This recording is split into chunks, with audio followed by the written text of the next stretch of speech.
No solamente se contradice con lo que nosotros dijimos, se contradicen ellos mismos.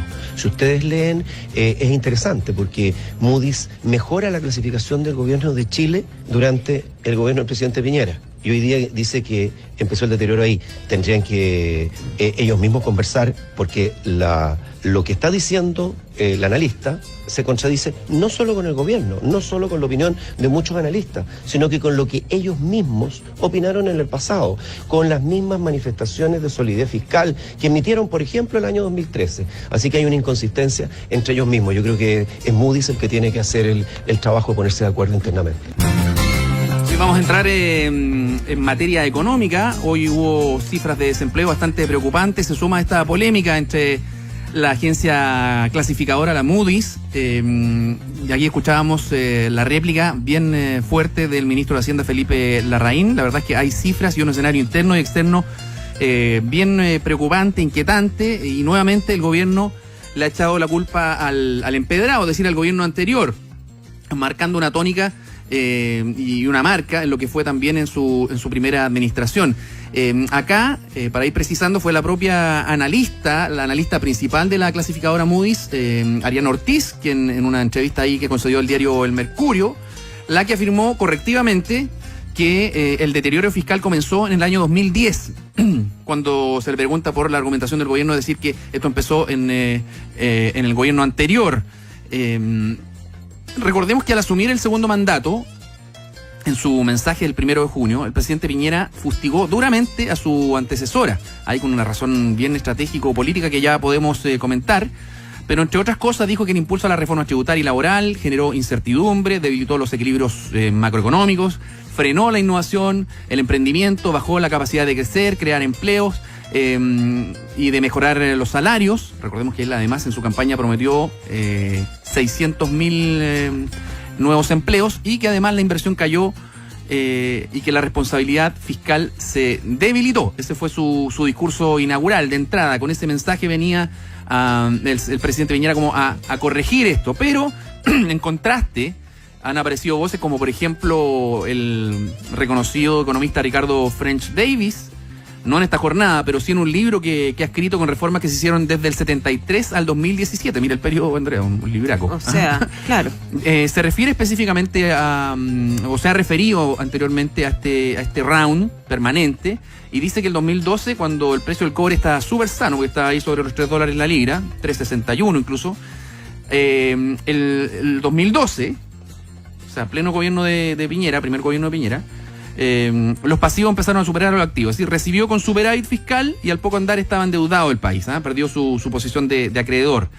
Y agrega ahí French Davis en este libro que durante los 4 años del presidente Piñera hubo déficit estructural, siempre con buen precio del cobre, es decir, para tener una idea, digamos, los pasivos, las deudas se triplicaron de 11.000 a 33.000 trillones, o sea, son cifras estratosféricas.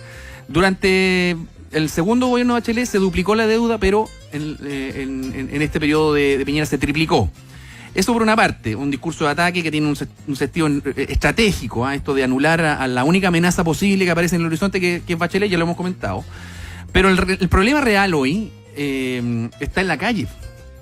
Está en ese 7,2% de desocupación, en su última medición trimestral que conocimos hoy en comunicado del INE, una cifra oficial, en meses que tradicionalmente sube un poquito el empleo, mayor al periodo marzo-abril y abril-junio del año anterior. Pero un dato relevante, Andrea, es que en el sector manufacturero industrial las cifras son súper decidoras. En un año se han perdido más de 40.000, claro. Creo que 45.000 y fracción, ya lo va a precisar Andrés Huerta más adelante, puestos de trabajo. Entonces, ahí está el problema, ahí está la amenaza, ahí está el escenario inquietante, con además una serie bien marcada de fuentes laborales que se están cerrando. Merck, San Antonio, la constructora en Temuco, la fábrica de pasta en Curicó, Alianza, Linares.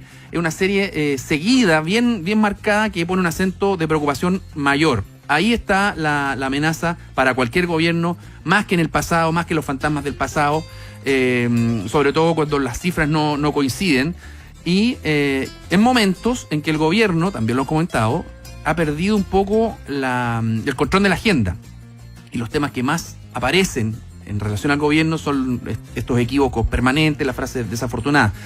Entonces, nuevamente aparece la figura de quién tiene que llamar al orden, quién tiene que llamar o hacer modificaciones en el equipo. Algunos dicen que se podría incluso adelantar más de lo previsto si es que convencen al presidente, sus analistas más cercanos, sus asesores más cercanos, de que tiene que haber un cambio en el equipo y también un manejo mucho más riguroso del mensaje, pero sobre todo insistiendo en el punto de creación de empleo, de política más fuerte, considerando la promesa de campaña de 600.000 puestos de trabajo nuevos, y hoy día vemos que las cifras retroceden un poco en el tema. Claro, es importante considerar varios elementos a la hora de hacer los análisis. A mí me parece que a veces se trata de simplificar mucho, como diciendo que las cosas fueran unifactoriales, es decir, que una cifra de crecimiento o de empleo o desempleo se explica por un único factor, y es evidentemente, es evidente que no es así.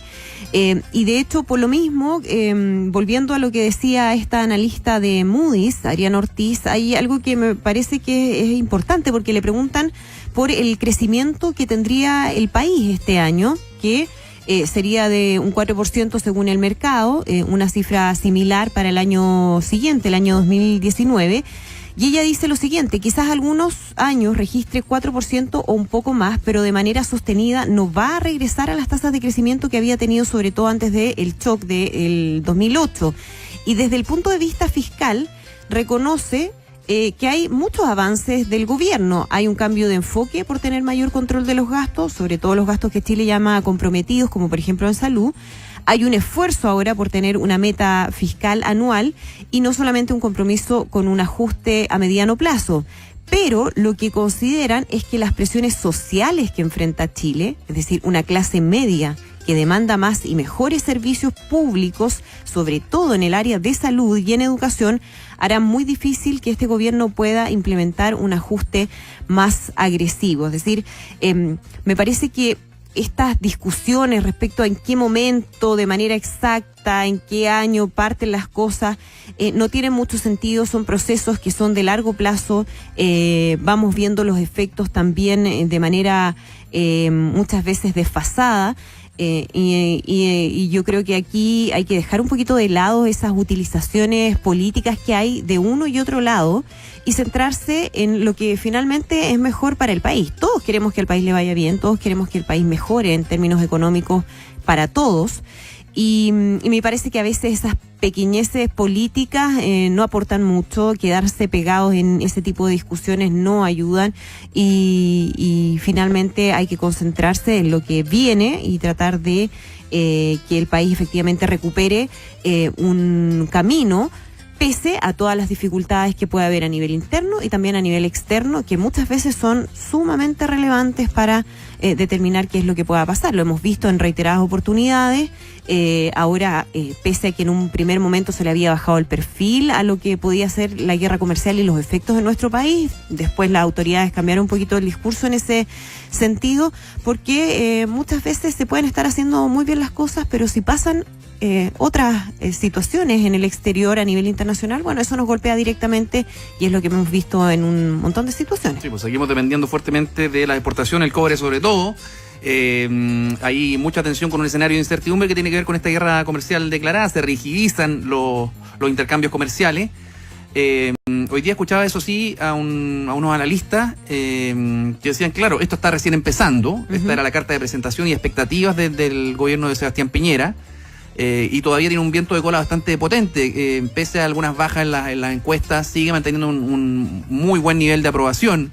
Y mucha gente y todo el mundo quiere que al país le vaya bien económicamente. Exacto. Que haya mucho más empleo, mucha más inversión, pero evidentemente hay que atender las señales, y hay cosas que están haciendo ruido, y el único llamado, o lo único que tiene el poder en este minuto de hacer alguna modificación, ajuste, llamado, tirón de oreja, no sé, y que se concentren los ministros en dejar bien claro cuál es el sello, la marca de los mensajes en determinadas carteras, es el presidente. Porque son las cosas que están pasando y otra cosa es lo que está quedando. Entonces, este escenario, que era, no sé si impredecible, pero pero era el más preocupante y el que más expectativas generaba, era parte de lo central. Y está quedando otro mensaje. Entonces, muchos dicen, llegó la hora ya de pensar no de una manera distante, o sea, mucho más cercano de lo que cualquier analista podía esperar, de que se adelanten algunas decisiones y algunas medidas.